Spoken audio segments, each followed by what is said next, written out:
Stuff I Learned Yesterday, episode 655, Lessons in the Waiting.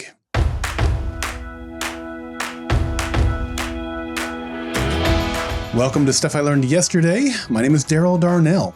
Pikes Peak is the highest elevation I've ever experienced, and I believe that if you aren't learning, you aren't living.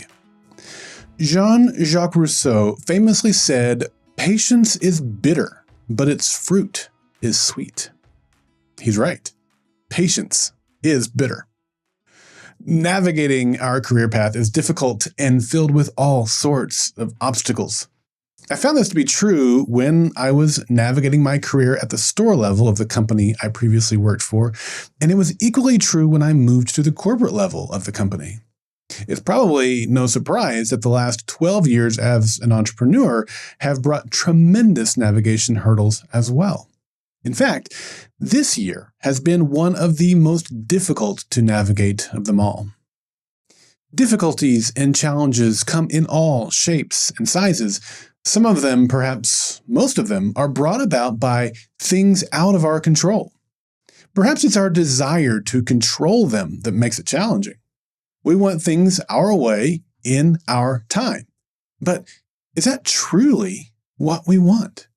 Perhaps a better way to ask it is that truly what is best? I want it my way, and I want it now. Sounds an awfully lot like Veruca Salt, that spoiled brat from Charlie and the Chocolate Factory. Perhaps our motives aren't the same as hers, but the desire for instant gratification, the avoidance of difficulty, to skip the bitterness of waiting, is inevitably not in our best interest. We know this, yet when given the chance to grow through waiting or gaining our desired outcome quickly, we almost always choose the latter. When I made that transition from store level to corporate level, it was a dream come true. I'd never seen myself staying as a store manager. Instead, my aspirations were to become a buyer. So when one of our book buyers was offered to me, it felt like I'd won the lottery.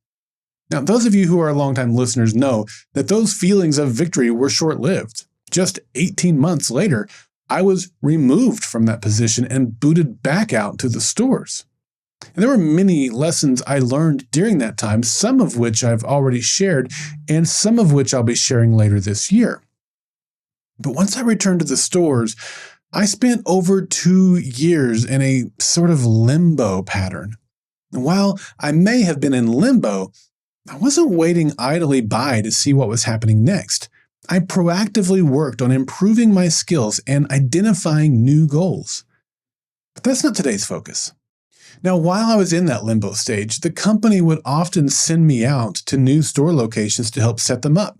You may recall from episode 643 that our company had a guy named Jason who was the operations manager overseeing all new store development.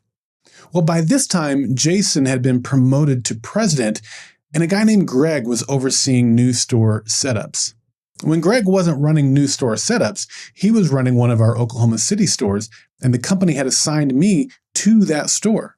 Now, I'd completed some significant education courses in November of 2005, and I was certain that those courses, once they were complete, they would lead to the corporate office promoting me to a position in the IT department.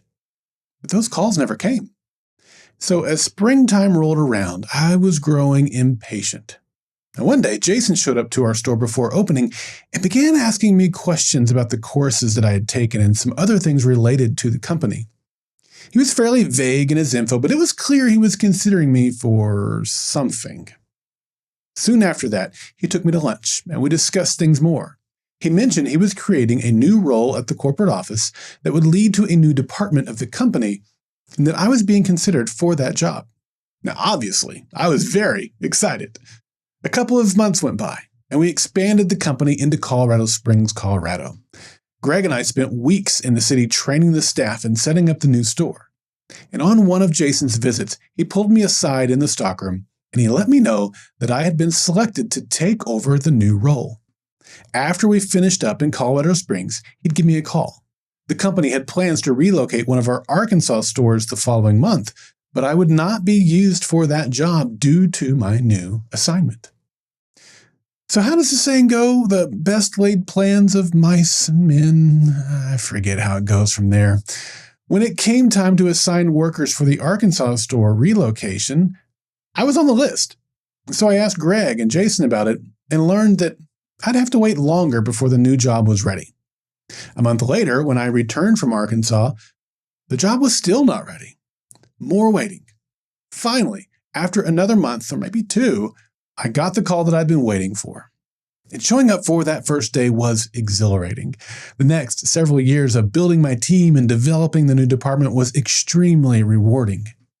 Until it wasn't. Now, I've covered this story in a few episodes before this one, so I won't go into it all here. But in September of 2011, events happened that led me to realize my time with the company would be coming to an end. 6 months after that, Jason left the company. And once he left, I felt alone. It was an isolated, difficult time.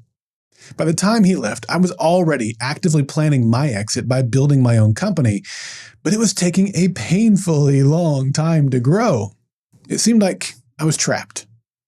Now, as I've told this story today, I've made it seem like the challenging part was only from when I completed my degree until I took over as the e-commerce director. But in reality, the 2.5 years between the time I was fired from being a buyer and I was hired as the e-commerce director were an entirely difficult exercise in patience. Likewise, the stretch of time from when I knew my days were numbered until the day I turned in my resignation was 1.5 years long. Now, if you found yourself in a similar situation, you know these days feel like weeks, and weeks feel like months, and months feel like years. Here's what I learned. As I look back on these times now, I see so much growth that happened in the waiting. Jean-Jacques Rousseau is right. Not only is patience bitter, but its fruit is truly sweet. Those years between buyer and director shaped me and prepared me for my future skills. The skills I acquired, the relationships I fostered, and the person I became during that time ended up making me uniquely qualified and prepared for the next phase of my career. And so it was with those months trying to navigate my departure from the company. I certainly look back on that stretch and wish that I had made better decisions to be more professional and represented myself better, even when I was being mistreated. I'm grateful that I look back on that time and have those lessons to pull from it. But throughout that entire process, my faith was challenged. My prayer life grew. And I was once again being prepared to have the skills and relationships necessary to navigate the next phase of my career. Without each of these phases of waiting and learning patience, I would not be the person I am today. I have pulled dozens of episodes with dozens of lessons that I learned through these trials, and I wouldn't go back and change it now, even if I could. Yes, they were lonely. Yes, they were frustrating. Yes, it seemed like I'd been forgotten. Yes, it seemed like I was in a tunnel with no light at the end of it. But eventually, when the time was just right, the light did come. So today's lesson is this. We will inevitably find ourselves in difficult times with our careers. When we do, seek God first. Ask Him for wisdom. Ask Him to guide you. Ask Him to teach you and to give you a heart to learn. And yes, ask for patience. It will not be easy, but patience is a virtue, and virtues are never established or tested in times of comfort. Remember the words of Ovid, be patient and tough. Someday, this pain will be useful to you. I'm Daryl Darnell, and this has been Stuff I Learned Yesterday. Well, I want you to be a part of the next Monday Mailbag coming up on September 29th. Monday Mailbag, of course, is your opportunity to share what you've learned so that I and other listeners can learn from you. It can be a message as short as 30 seconds. It can be several minutes long. It doesn't matter, just as long as it's something that will benefit others. And you can send in questions or responses to my SILY episodes, and I'll respond to them via Monday Mailbag episodes.